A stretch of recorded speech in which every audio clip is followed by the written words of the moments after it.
L'audience est reprise, veuillez vous asseoir.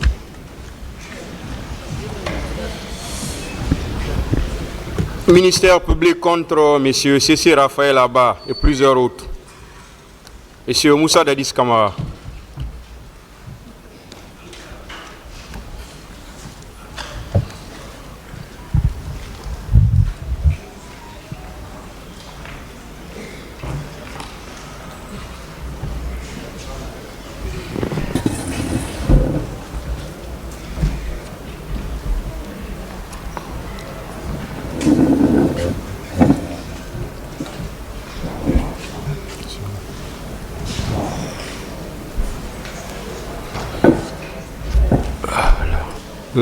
La défense avait fini avec ces questions. Est-ce que le ministère public a des questions? Voilà, avant de commencer, je vais faire une toute petite précision. Les questions qui ont été posées et répondues par M. Kamara, s'il vous plaît, on ne va pas trop s'appesantir sur les mêmes questions encore. S'il y a des questions de précision, là, on peut bien le faire. Et sachez qu'à tout moment, le tribunal peut intervenir pour arrêter n'importe quel intervenant et lui demander de poser une autre question. Voilà. Allez-y. Merci, Monsieur le Président. Comme vous venez de dire, le parquet, nous revenons pour des questions de précision, de consolidation, d'une part, et de l'autre part, apporter des éléments nouveaux. Monsieur Moussa Dadis Kamara. Oui. Procureur. Tout au long de votre interrogatoire ici, Oui. vous avez toujours nié votre participation en pleine connaissance de cause à la commission des faits Oui. commis au stade du 28 septembre. Oui. Alors, qu'est-ce qui explique, au lendemain des événements du 28 septembre, Oui. votre réaction selon laquelle vous cherchez à justifier les motifs, notamment que les morts intervenus au stade résultent non seulement des bousculades, Oui. mais également de l'asphyxie des manifestants. Selon vous, si vous ne connaissez pas ou vous n'êtes nullement lié à ces faits, Oui. quelle raison aviez-vous pour sortir et parler des motifs des morts, les causes des morts? Avez-vous eu, en ce moment précis, des certificats médicaux, des rapports quelconques vous permettant de tenir cette déclaration? C'est ma question. Merci, monsieur le procureur. Par rapport à cette question, vous vous souviendrez que, effectivement, dès après les événements, comme vous le dites, parce que j'ai eu des informations, soucieux et choqué par rapport à l'événement, les informations qui m'ont été remontées, parce que dès que les événements se sont passés, alors le ministre de la Santé m'avait déjà donné des explications liées à cet état de fait. Et cela aussi, par rapport même à la manifestation, comment les choses se sont passées, c'est ce qui a fait que j'ai parlé même de l'asphyxie Et si vous remarquez très bien d'ailleurs la vidéo, j'étais entouré de quelques membres du gouvernement à l'époque, que je n'ai plus bonne souvenance. Je suis resté même à parler et dans leur compte rendu, on me parlait de l'asphyxie, des bousculades. C'est ce qui m'a permis effectivement de m'exprimer. Et cela était dû à un choc. Le choc, avec également la réaction, c'est tout à fait une réaction naturelle. Lorsque vous perdez des personnes, même si c'est une seule personne à plus forte raison, plus de 30 à 40 personnes, plus que ça, j'estime que vous ne pouvez pas vous exprimer devant votre population dans un ton aussi calme, comme si rien ne s'était passé chez le procureur. Alors, c'est dû aux explications que j'ai reçues ce jour, le nombre de morts. Je leur ai demandé comment ça s'est passé, que d'autres étaient faites par suite de bousculade, ainsi de suite. Donc, c'était dans le souci de tromper le peuple? Non, pas que tromper le peuple. Et c'est des faits qui m'ont été rapportés. C'était dans le souci de retracer les événements. Alors, au moment précis, à date, Ouais. les pièces fournies au dossier de la procédure, est-ce que vous confirmez ces déclarations? Les morts intervenus au stade, est-ce que c'est par bousculade ou bien c'est par balle réelle?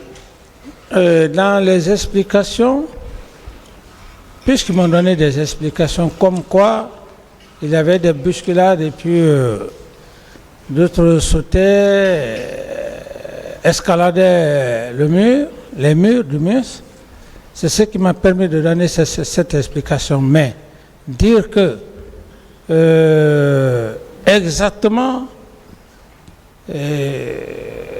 ce sont le nombre que j'ai donné, je n'ai fait que décrire la situation, comment on m'a expliqué.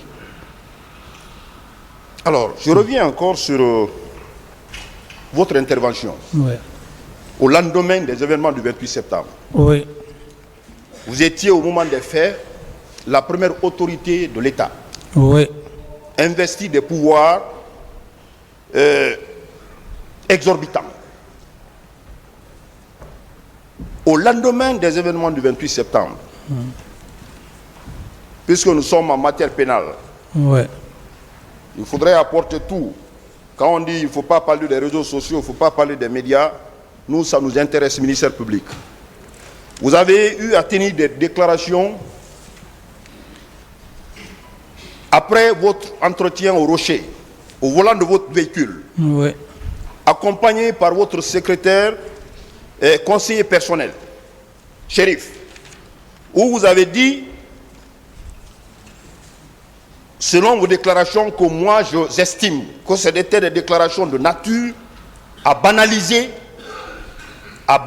ce qui a été commis au 28 septembre. Vous avez déclaré que vous avez un destin phénoménal. Vous étiez là à parler de vous, à vous flatter, à vous jeter des fleurs. Est-ce que c'était le moment? Est-ce que ce comportement n'est pas de nature à banaliser ce qui a été commis au stade du 28 septembre? Première question par rapport à ça. Laissez-le répondre d'abord. Posez les questions une par une. Alors, est-ce que ces déclarations n'étaient pas de nature à banaliser les crimes commis au stade du 28 septembre? Non, ce n'était pas là mon intention. Peut-être que j'avais dû aussi penser autrement. Mais telle n'était pas mon intention. Telle n'était pas mon intention. Monsieur Camara, Oui. nous voyons dans les autres pays, même chez nous, les simples faits juridiques. Prenons par exemple un accident de circulation. Des morts, 24 morts, même 10 morts. Oui. Les gouvernements décrètent des journées de deuil national. Selon vous, en lieu et place de ces déclarations ce jour, dans lesquelles vous étiez en train de vous magnifier, avez-vous pensé à ces victimes, à décréter des journées de deuil au lieu de tenir ces déclarations? Non, pour moi, j'étais préoccupé par rapport à ces cas de mort. Et il fallait immédiatement s'occuper de certaines situations. Et il y avait le cas des leaders qui étaient blessés.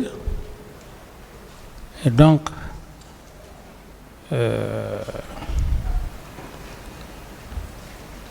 si vous parlez de deuil, que je devrais décréter deuil,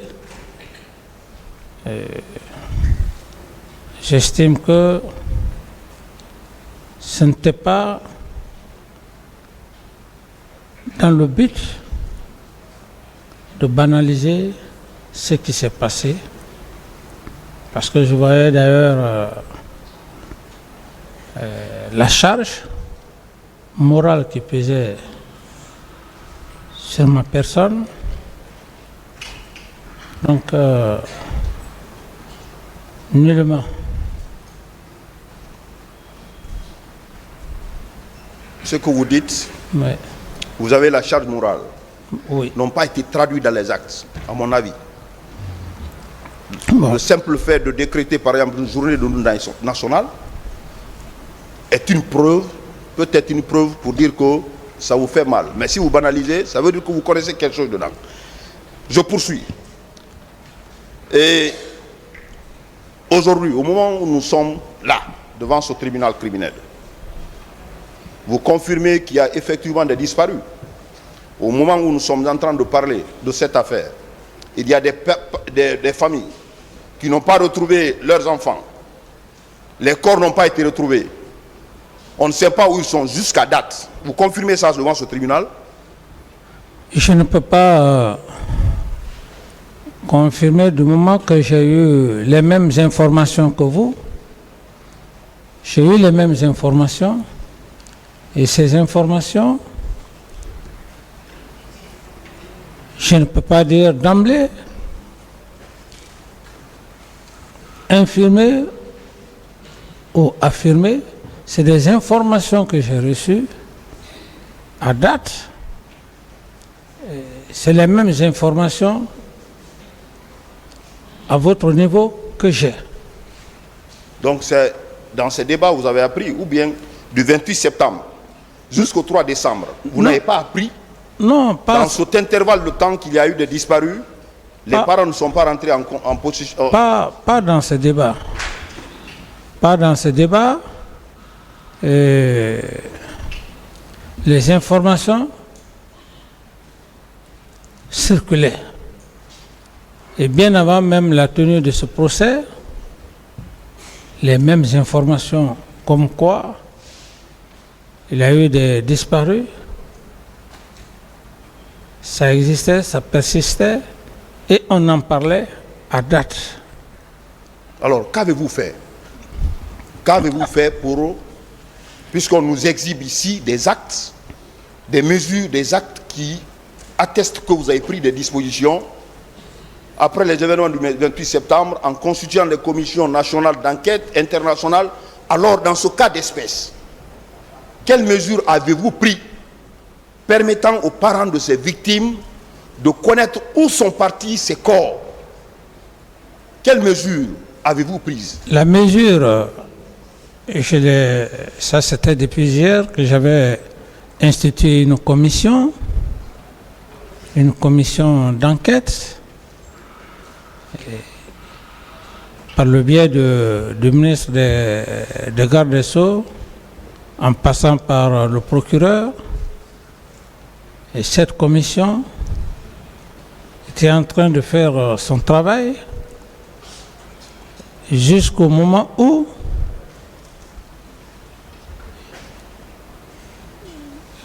l'attentat s'est perpétré contre ma personne. J'ai quitté le pays, donc je n'ai plus suivi le reste, le travail, le résultat des travaux que la commission avait entamés. Monsieur Kamara, Oui. vous savez que la gestion du corps, le transport, même ceux qui ont été restitués aux parents, à la mosquée Faisal, ont été transportés par les véhicules des militaires. Ça veut dire que les militaires avaient la main dans la gestion des corps. Oui. Avez-vous pris des dispositions auprès de ces militaires pour savoir où sont partis ces corps du 28 septembre au 3 décembre? Qu'est-ce que vous avez fait concrètement? Oui, mais c'est ce que je vous dis. J'ai dit le compte rendu qui m'a été fait, ce compte rendu, comme je l'ai dit, au nombre de 57, le ministre de la Santé l'a dit clairement devant cette barre, et cette commission avait pour mission, pour tâche, d'organiser, de préparer la distribution des corps au niveau des parents éplorés, des familles éplorées. Donc, une commission était là. S'il n'y avait pas une commission pour la restitution des corps, on aurait dit que je n'ai pas pu prendre des dispositions. Mais j'ai pris des dispositions.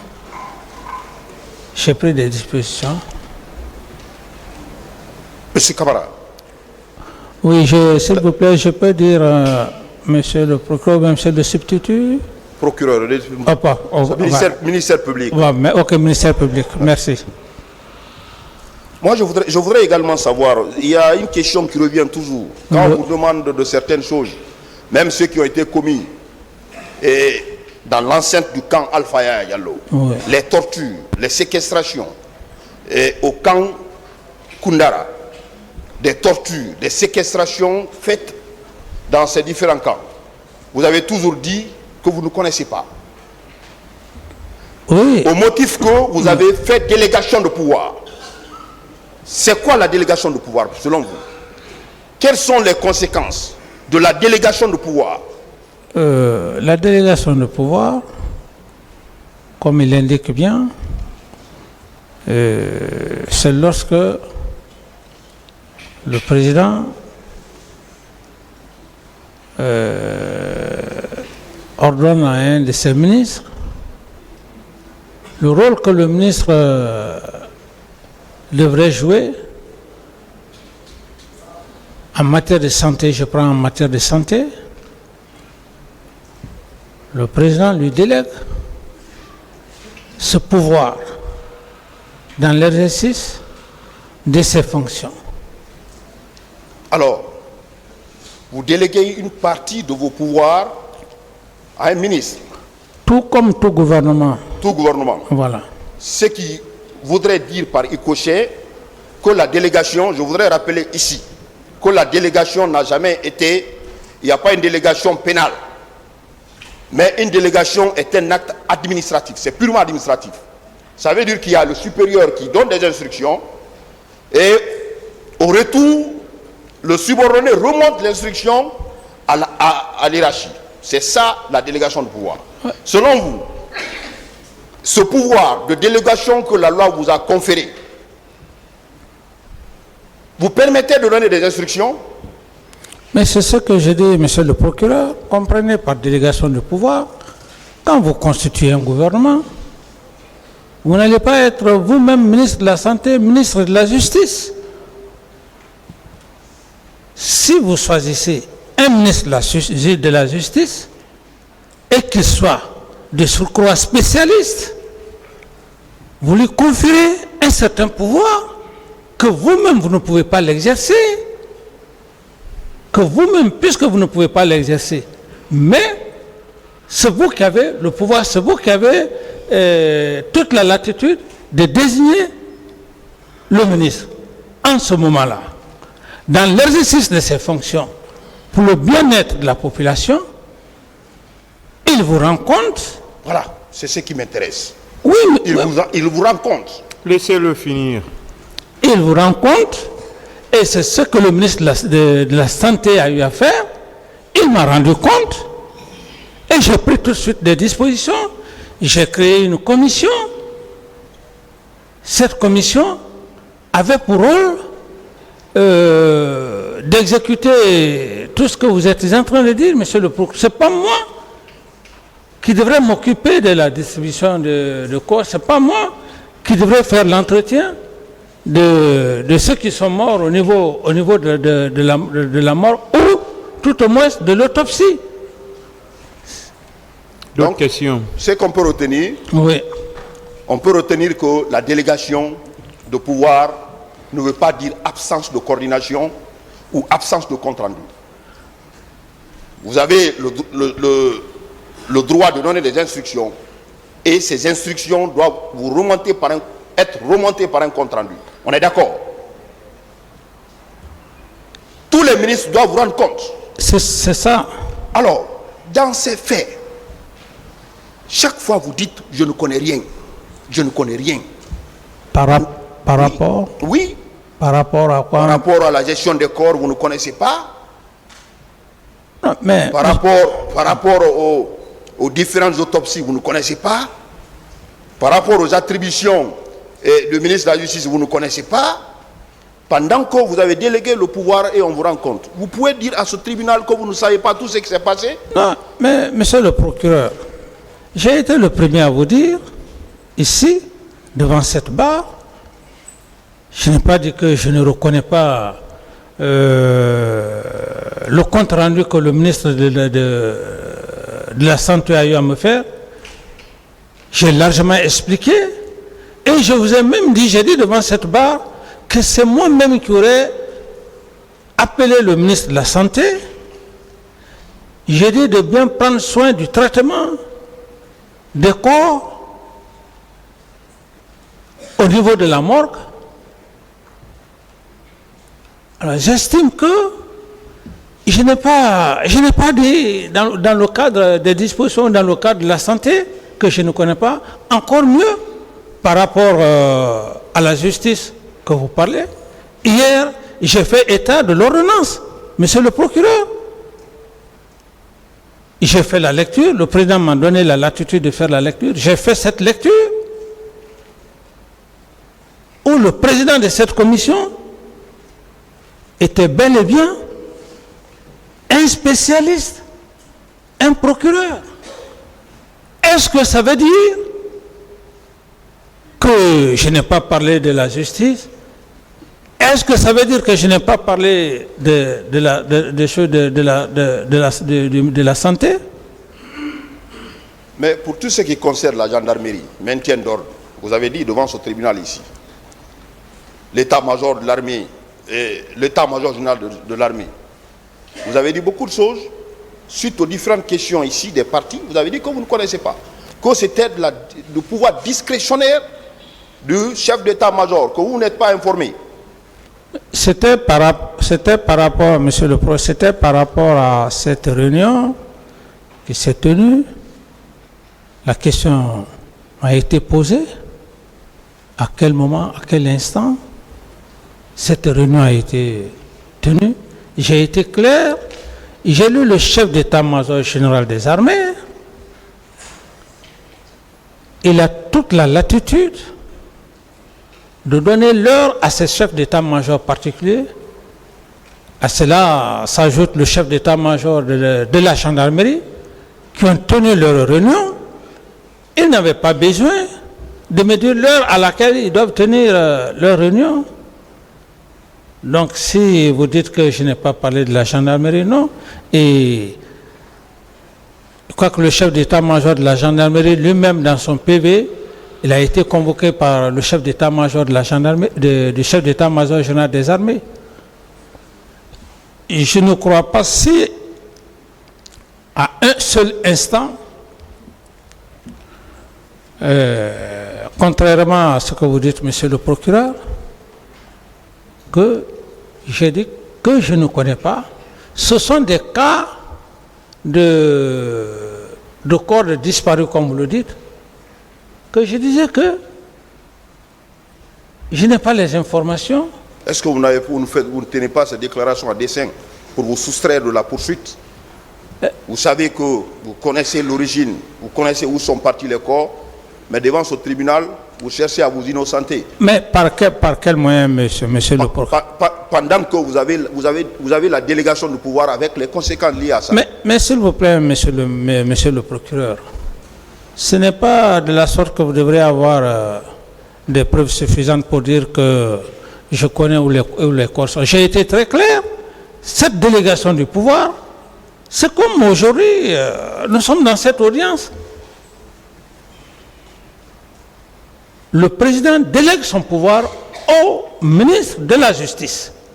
Le ministre de la Justice délègue le même pouvoir au procureur et au président. C'est comme ça que ça fonctionne. Je n'invente pas, c'est ce qu'on appelle des délégations de pouvoir, parce que, à ce niveau, pourquoi délégation de pouvoir? Si le ministre de la Justice, par exemple, ou le ministre de la Santé ne joue pas son rôle, le président se rendra compte qu'il ne joue pas son rôle, ou tout au moins, si le président voit qu'il y a au niveau, par exemple, certaines défaillances ou des carences au niveau, par exemple, des procureurs ou je ne sais quoi, alors le président a l'autorité de demander au ministre de la Justice, ça ne va pas dans tel secteur. C'est pour cette raison, d'ailleurs, très généralement, les ministres prennent des décisions. Ils ne prennent pas les décisions parce qu'ils veulent prendre les décisions. Certes, ils constatent certaines choses. Donc, c'est comme ça que je comprends par délégation de pouvoir. Parce que le ministre de la Santé ou le ministre de la Justice lui-même ne peut pas s'autoriser en matière de loi. Il faut que le président, qui est le garant de la nation, lui délègue les lois de la République. Merci. Revenons-en au cas Kalea. Oui. Vous avez toujours clamé devant ce tribunal que c'est Sekouba Konaté qui a recruté, qui a fait le recrutement pour que les hommes se retrouvent à Kalea. Vous confirmez cette déclaration? Tout à fait, oui. Vous n'avez jamais piloté ou co-géré le recrutement de Kalea avec Sekouba Konaté? J'ai été très clair, monsieur le procureur, dans mon PV. J'ai dit, je fus informé et j'ai donné mon accord. Mon accord de passer dans les 4 régions naturelles. C'est ce qui est le plus important. Mais ce n'est pas le président qui va se mettre sur le terrain pour faire un recrutement.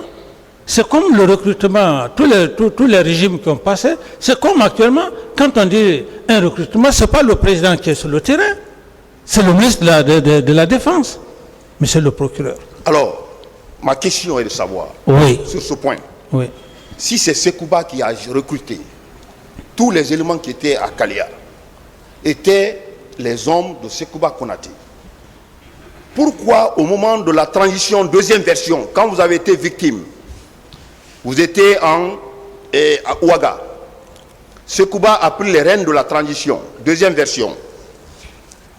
Au temps du chef d'état-major général Nour Thiam, il est allé libérer, chercher tous les recrues de tous ceux qui étaient à Kalea. Si c'était ces hommes, est-ce qu'il allait partir les chercher? Oui, mais monsieur le procureur, à ce niveau, c'est ce que je vous dis, que je lui ai donné des instructions de passer dans les 4 régions. Et comment le recrutement s'est passé? S'il estime à un moment donné qu'il doit libérer des gens, s'il doute d'un certain nombre de groupes, que je me permets très bien de le dire, parce qu'on a toujours l'esprit, et comme il y a le communautarisme, il y a cet esprit aussi qui anime les gens. Par rapport à votre question, et je peux lui dire ça, je peux dire ça, et même si le jour où il sera là, je serai à mesure de le dire, s'il a libéré des éléments, c'est le président à l'époque qui est parti dans les régions naturelles pour recruter les gens? S'il a libéré des gens, ça suppose qu'il doutait peut-être que un certain nombre de groupes sélectionnés pouvaient porter préjudice à son pouvoir. Monsieur le procureur, c'est de cela qu'il s'agit. Alors, ça c'est le premier aspect. Le deuxième aspect, pourquoi certaines recrues, tous des Guinéens, pourquoi ils ont eu leur matricule engagés? Monsieur le Président a parlé ici de faire très attention qu'on ne parle pas de communauté ici. C'est extrêmement important. Mais s'il vous plaît, Monsieur le Procureur, je respecte effectivement ce que le Président a eu à dire, mais si vous voulez venir sur ce temps, je dirais en ce moment que s'il a fait, c'est purement communautaire. Ma dernière question, Oui. Monsieur Camara. L'organisation militaire, la hiérarchie militaire, Oui. nous avons suivi avec intérêt la lecture de la structure de l'organisation militaire par votre défense. Oui.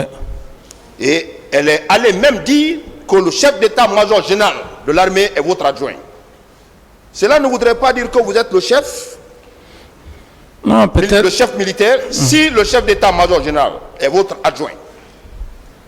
Bon, peut-être. Oui ou non, vous êtes le chef, le premier chef. Vous avez fini, je peux parler, Monsieur le Procureur? Oui. Peut-être, certainement, il a mal expliqué cette partie, mais ce que je cherche,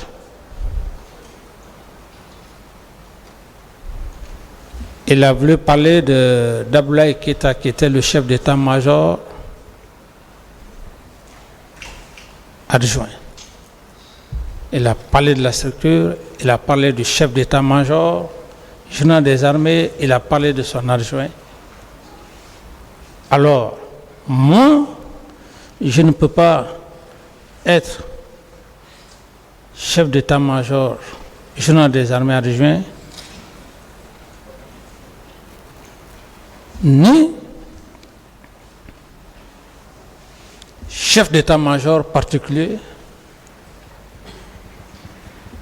de l'air, de terre, mer, air. Peut-être dans la communication, certainement, cela, le langage peut lui être, s'il a dit.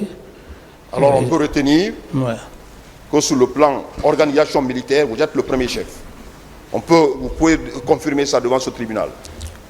Mais Commandant en chef des forces armées. je peux encore vous étayer pour rafraîchir votre mémoire. Commandant en chef des forces armées, président de la République, commandant en chef des forces armées, qu'il soit militaire, qu'il soit civil, il est le chef suprême des armées, parce que celui qui nomme tous les militaires, tous les gradés, qui les emploie à des postes bien déterminés. Il peut revoquer un chef d'état-major général des armées, il peut élever qui il veut, comme au point de vue grade, au point de vue aussi commandement. chef suprême des armées, il décide si la nation est en crise. Il est accompagné du ministre de la Défense et de certains généraux en la matière. Si l'État est dans une certaine crise, il faudrait que le chef d'État, chef suprême des armées, donne son aval. Ce n'est pas là le ministre de la Défense qui donne l'aval. C'est pourquoi on dit chef suprême des armées. Moi, ma curiosité est de savoir si vous confirmez qu'en votre qualité de président de la République, vous étiez le premier chef sur le plan organisation militaire. Vous confirmez cela devant ce tribunal, contrairement à ce qui a été révélé ici à la barre ce matin? Que le premier? Oui, le premier chef. C'est ce que je suis en train de vous détailler. C'est ce que je suis en train de vous détailler, monsieur le Président.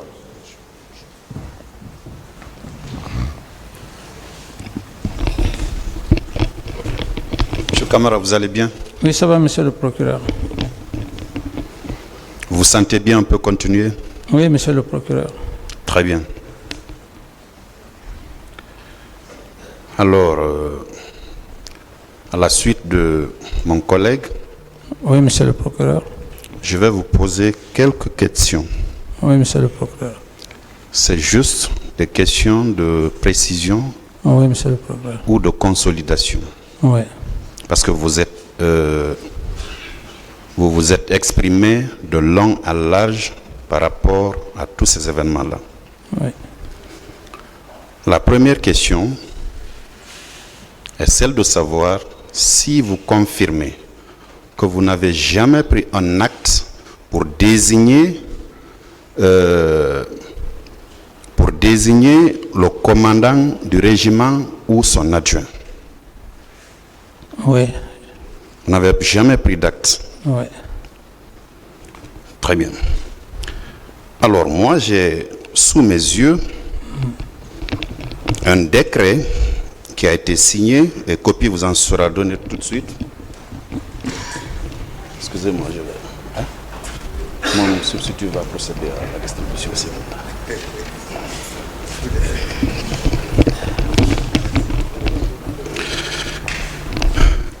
J'ai un décret ici, copie vient d'être donnée à l'un de vos conseils. Ouais. C'est le décret D numéro 028-PRG/CNDD/SGPRG/2009 en date du 22 janvier 2009 par lequel vous avez nommé le capitaine Sa Alphonse Touré, précédemment en service au bataillon autonome des troupes aéroportées, commandant adjoint du régiment commando. Ouais. On va vous donner la copie pour savoir si ce sont vos signatures et cachets qui y sont. Avec la permission de Monsieur le Président, bien sûr. Bon, vous n'avez pas précisé la question, Monsieur le procureur. Je l'ai bien précisé. Non, vous n'avez pas parlé, c'est moi qui ai parlé du commandant de Aïdor Ba ici. J'ai été très clair, j'ai dit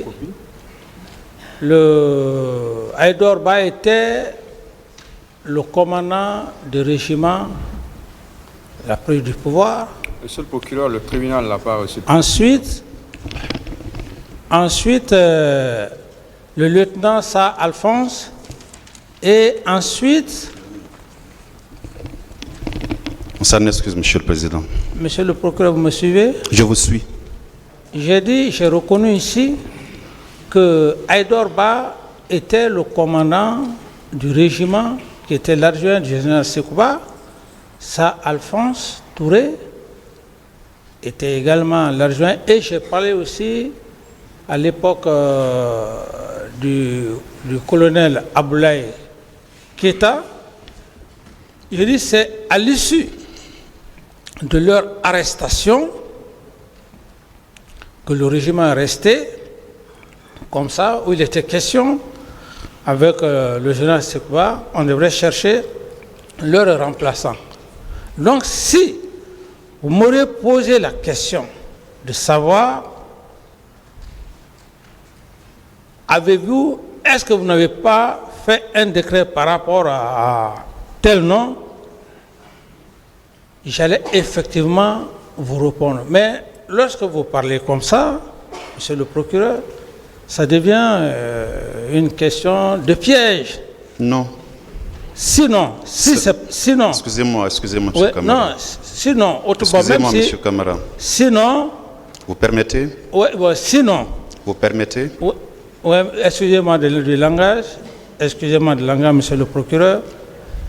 Sinon, monsieur le procureur, c'est moi qui ai parlé ici que c'est les trois qui géraient le régiment.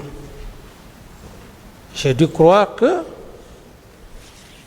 puisqu'on est dans le cadre de Aboubakar Sidiki Diakité, qui avait dit effectivement qu'il n'avait pas reçu un décret, c'est dans ce sens que je suis allé. Mais si vous m'avez dit, est-ce que le capitaine, est-ce que les trois vous avez pris un décret par rapport à ces trois, j'allais être très clair j'allais être très précis, monsieur le procureur. Je suis satisfait. Ma question était précise. Oui. Vous avez donné une réponse et je vous ai produit l'acte que j'ai. Je passe. Alors, répondant ce matin à l'une des questions de votre conseil, vous aviez dit que vous étiez à la tête d'un gouvernement militaire et que c'était un régime d'exception. N'est-ce pas? Oui, monsieur le procureur. Bien. Est-ce que dans ce cas, vous confirmez qu'en 2009, vous étiez un chef militaire, comme vous l'avez dit, et que vous étiez le commandant en chef des forces armées? Vous le confirmez, n'est-ce pas? Oui. En cette qualité, aviez-vous le pouvoir de nomination à tous les hauts postes militaires? J'entends par là les chefs d'état-major général des armées, les chefs d'état-major particuliers, les premiers responsables de la police et de la gendarmerie. Est-ce que c'est vous qui les nommiez? Oui, je confirme. Vous le confirmez? Oui. Vous confirmez avoir pris des décrets pour pourvoir à des postes militaires, à des hauts postes de police ou de gendarmerie, n'est-ce pas? Oui, monsieur le procureur. Bien.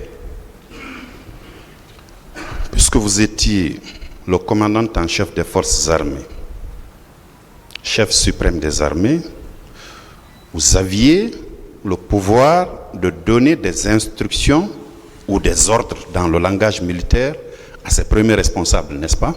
Oui, monsieur le procureur. Après la survenance des événements le 28 septembre, au stade du même nom, vous étiez encore le chef de l'État, oui, président de la transition, oui, chef suprême des armées. oui. Et en quelque sorte, vous étiez le père de la nation guinéenne. Oui. Est-ce qu'en cette qualité, vous avez pris des actes de désapprobation par rapport à ce qui s'est passé au stade du 28 septembre? Acte de désapprobation? Bien sûr. Je veux dire, ouais. Si d'une manière ou d'une autre, ce que vous avez dit, répondant tout de suite à une des questions du procureur Camara, qu'en réalité, vous ne reconnaissez aucune des infractions pour lesquelles vous êtes renvoyé devant cette juridiction pour jugement. Et donc, les faits qui se sont passés au stade ont indigné plus d'un Guinéen. C'était des actes abominables C'était du jamais vu dans notre République qui est foncièrement religieuse. Qu'on soit de confession musulmane ou chrétienne, en tout cas, les Guinéens ont une croyance en un Dieu unique. Et donc, est-ce que vous avez pris un acte pour vous désolidariser du comportement de ceux-là qui sont allés tirer sur une population civile rassemblée en un lieu, désarmée, qui en réalité, dont le seul crime était d'avoir revendiqué un droit? Est-ce que vous avez pris un acte ou des actes de désapprobation pour vous désolidariser du comportement de ces bérets rouges dont on parle tant? À ce niveau, j'ai estimé qu'il fallait constituer immédiatement une situation de crise. Et je n'ai pas pensé par rapport à ce que vous dites. Pour moi, c'était d'abord les corps, ensuite les donner aux familles éplorées et inviter les familles des victimes pour faire ce qu'on doit faire dans le cadre religieux, musulman ou chrétien. C'est ce qui fut fait. C'est ce que vous avez pu faire. Oui. Pendant que vous auriez dû, ne serait-ce que faire un communiqué pour indiquer que vous marquez votre désapprobation par rapport à ce qui s'est passé au stade du 28 septembre. Vous auriez dû prendre un acte, monsieur Moussa Dadis Camara, parce qu'en vérité, c'était votre population qu'on avait massacrée. Je vous ai dit tantôt qu'au moment des faits, vous étiez le père de la nation. Vous avez appris. Oui, je vous suis, monsieur le procureur. Vous avez appris qu'il y a des dizaines de morts. Les corps qui ont été restitués à l'esplanade de la grande mosquée Faisal, c'était des Guinéens qui avaient leur famille, leurs proches. C'est votre population. En plus d'eux, il y avait ces femmes qu'on a violées, jamais vues en République de Guinée. Certaines ont été maltraitées, torturées. Il y a de ces familles qui disaient n'avoir pas vu les leurs, qui pourtant avaient quitté la maison très tôt pour venir répondre à l'appel des leaders politiques. Jusqu'à date, ils n'ont pas vu leurs proches. Et tout ceci étaient des citoyens de la République, vos compatriotes, votre population. En tant que père de la nation, en guise de compassion, comme ça se passe un peu partout ailleurs, vous auriez dû prendre un acte pour marquer votre désapprobation. Bien sûr, on a parlé des bérets rouges. Vous êtes un chef militaire. Mais puisque vous avez dit que vous n'avez posé aucun acte allant dans le sens de la commission des infractions, la meilleure de façon aurait été, visiblement, de prendre un acte, comme je l'ai dit, comme ça se passe ailleurs. Je passe. Parlant de votre visite à l'abbé, vous avez dit que vous étiez parti dans cette préfecture pour répondre à l'appel des sages qui vous avez demandé de leur rendre visite là-bas, n'est-ce pas? Oui. Bien. Est-ce que, là étant, vous avez effectivement rencontré ces sages-là? Quand je suis allé à l'abbé, c'était au stade, dans l'abbé. J'ai salué la délégation.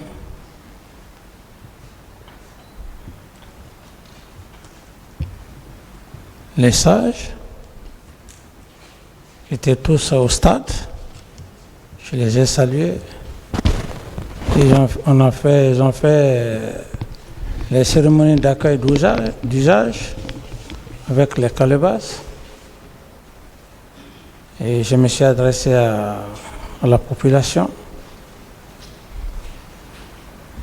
Il était question que je puisse passer personnellement, que j'avais décidé que j'allais passer chez eux. Mais puisque j'étais déjà tous présents à la réception, et donc il se faisait aussi tard, je n'ai pas eu le temps de passer un à un chez les sages. Il me semble que c'est les administrateurs et la population de manière générale qui étaient au stade. C'est avec eux que vous vous êtes vus. Les sages vous attendaient en un endroit bien défini, mais vous n'y êtes pas allé. Qu'est-ce qui explique votre retour précipité Qu'est-ce qui expliquait votre retour précipité pour rejoindre la capitale? Oui, mon retour précipité, monsieur le procureur, je n'avais pas envisagé passer la nuit à l'abbé. Je n'avais pas envisagé passer la nuit à l'abbé. Et si je suis allé et j'ai vu, comme vous le dites, les autorités, pour moi, c'était les sages. Et le seul sage que je voulais le voir, c'était le vieux sage que j'ai oublié son nom. Et là, je me suis excusé auprès de son fils, qui était préfet à l'époque. Et puisque je n'avais pas envisagé passer la nuit à l'abbé, je me suis programmé pour un aller-retour. Sinon, si j'avais prévu ça, j'allais passer la nuit à l'abbé. Donc, je ne pouvais en aucun cas passer la nuit à l'abbé du moment que ce n'était pas dans mon programme. Je suis allé à l'abbé dans le souci, comme je l'ai dit, pour ne pas que les sages qui sont venus me voir ici pensent que je leur ai refusé. Si mon acte, cet acte, l'acte social que j'ai posé, si cela n'a pas plu à vous, monsieur le procureur, je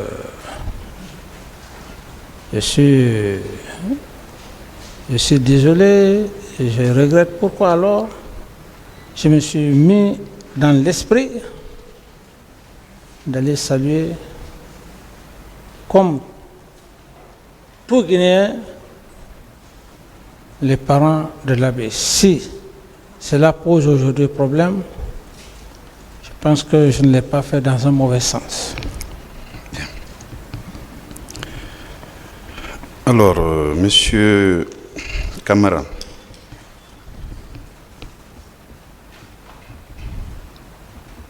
votre conseil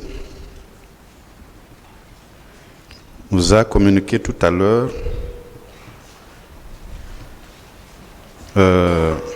une série d'actes signés de la main, semble-t-il, du général Sekouba Konaté pour faire un lien avec le recrutement de Kalea. Je note que les événements dont nous parlons se sont déroulés en septembre 2009 et tous les actes produits datent de 2010. Ce n'est pas une question, c'est juste une précision. Tous les actes produits ici, dans lesquels, je m'excuse, on parle de recrutement, sont de 2010. Donc postérieurs aux événements du 28 septembre 2009. Alors, par rapport à Kalea, confirmez-vous que vous n'étiez pas du tout informé de la présence constante des recrues de ce centre d'instruction dans l'enceinte du camp Alpha Yaya Diallo, siège de la présidence, en grand nombre, parce qu'ils étaient plus de 100 tout au moins. Vous confirmez n'avoir pas vu ces recrues dans l'enceinte du camp? Tout à fait. Bien. Je vais m'intéresser un tout petit peu à un véhicule. Le véhicule, il est de marque Isuzu Tropper. Le 28 septembre, est-ce que vous avez emprunté un véhicule de ce genre?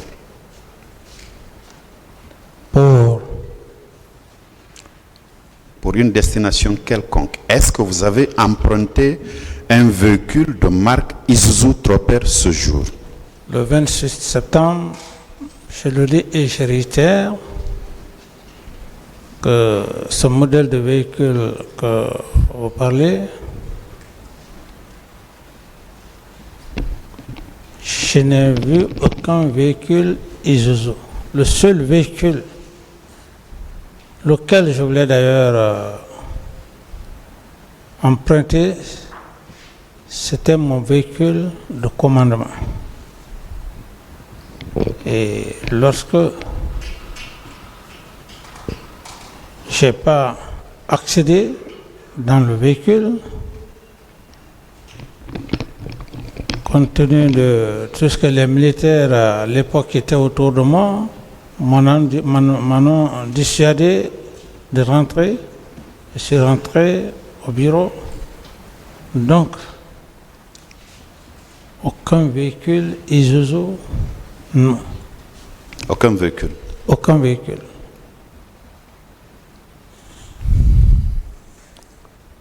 L'issue de secours dont on parle dans le bâtiment, dans votre résidence, Oui.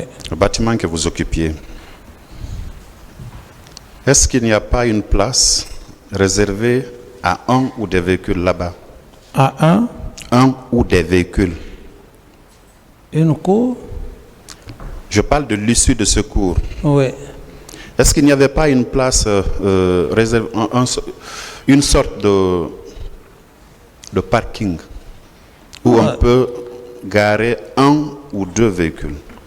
Oui, la cour était grande. J'avais des oiseaux de race.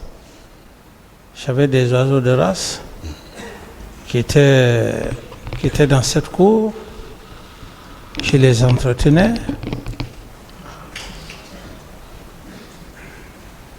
Oui. Ce modèle de véhicule n'était pas garé par là-bas, Monsieur Camara? Non. D'abord, je n'avais pas un véhicule que je garais dans cette cour. J'ai dit que j'avais des oiseaux de race que je levais. Et si j'avais besoin de véhicules, tous mes véhicules étaient là où il y avait mon véhicule de commandement et même les pick-up.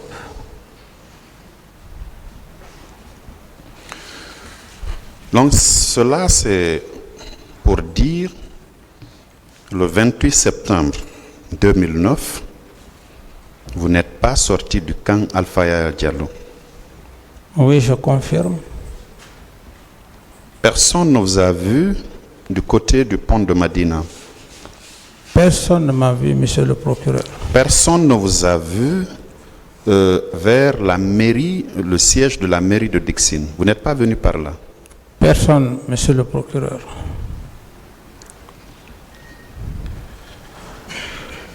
Alors,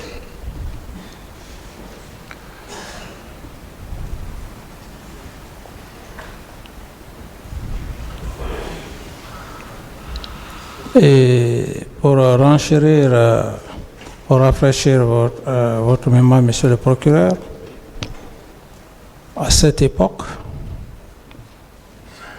je ne pouvais pas aussi passer inaperçu. Je ne pouvais pas passer inaperçu. Donc, toute analyse dans ce sens ne serait que des imaginations juste pour trouver une porte d'entrée, parce que à date d'aujourd'hui, aucune preuve depuis que je suis là. Donc c'est aussi embarrassant. Et c'est pour cette raison, monsieur le procureur, l'homme que vous voyez, je ne suis pas cet homme. Ma conviction ou ma pensée ne peut pas être la pensée de cette cour. très bien. Si j'ai pris... Je suis satisfait par rapport à la réponse que vous avez donnée, M. Camara. Je voulais juste noter que, tel que vous le dites, c'est effectif que si vous empruntez votre véhicule de commandement avec tout l'arsenal qui va avec, eh bien, vous ne passez pas inaperçu. Mais, si vous décidez de prendre un véhicule assez banalisé, il sera difficile de vous reconnaître là. Parce qu'en ce moment, c'est vrai que quand vous passiez, tout le monde savait que le président de la transition a effectué un déplacement d'un point A pour un point B. Et par rapport je suis satisfait par rapport à ça. Vous avez parlé... Excusez-moi, M. Camara. Ouais, mais vous ne voulez pas que je parle, monsieur le procureur, parce non, que vous êtes là pour parler. Vous êtes là pour parler. C'est juste, on est en train de parler. Je vous suis. Voilà. Donc, je vous écoute. Voilà. Et comme vous m'avez pas laissé aller au bout de mes idées, monsieur le procureur, je ne suis pas cet homme. Je ne peux pas, moi,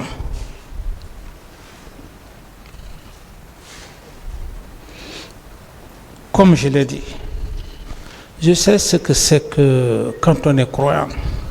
Si je l'ai fait, c'était effectivement pour dire que si je l'ai fait, monsieur le Président dit de ne pas me chirer. Et vous savez, je sais personnellement, ce n'est pas tous les hommes qui peuvent avoir le courage. Ce que j'ai eu à faire, si au-delà de tout ça, monsieur le procureur, cela n'arrive pas à vous convaincre, le seul Dieu, je n'ai peur que de Dieu.